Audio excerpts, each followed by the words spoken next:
In terms of the MVI, the Multidimensional Index as we call it, it's a very important tool that member states are trying to put together to reflect the vulnerabilities that have not been recognized across the world on a global basis.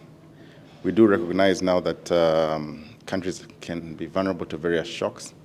Look at the case here in Morocco. We had this tragic incident. But it's not reflected in the global indices that we have as international community. We want to be able to better measure what vulnerabilities countries have across three areas: economic shocks, environmental shocks, and social shocks. And I think if we're able to, as a global community, come together to agree on the metrics and endorse it at the UN, we'll be able to measure across different countries the vulnerabilities that are there. As it is now, the MVI has not been mainstreamed. What it is right now is that a report has been prepared, and on the basis of that report, we shall engage with member states. Member states shall look at it very carefully and endorse it through the UN processes. Since the UN reflects broad membership of the international community, that means that we should see a way to mainstream this into the various indices, the class of indices that are there already. Currently, many other institutions have indices that reflect vulnerability at different levels.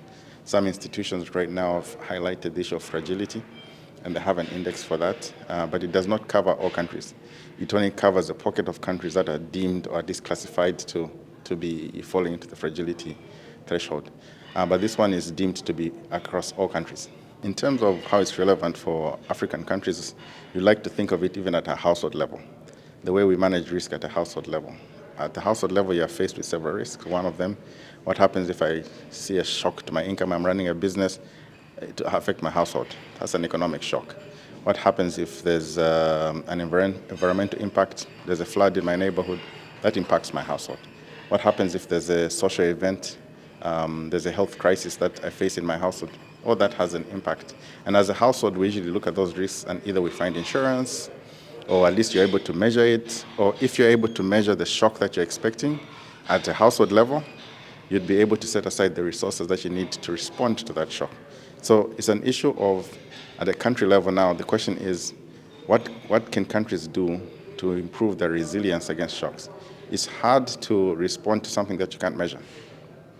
So the vulnerability index allows you to take a measurement across a particular kind of shock and prepare for it. At least you'll be informed around it. And I think that's going to be very important for African countries.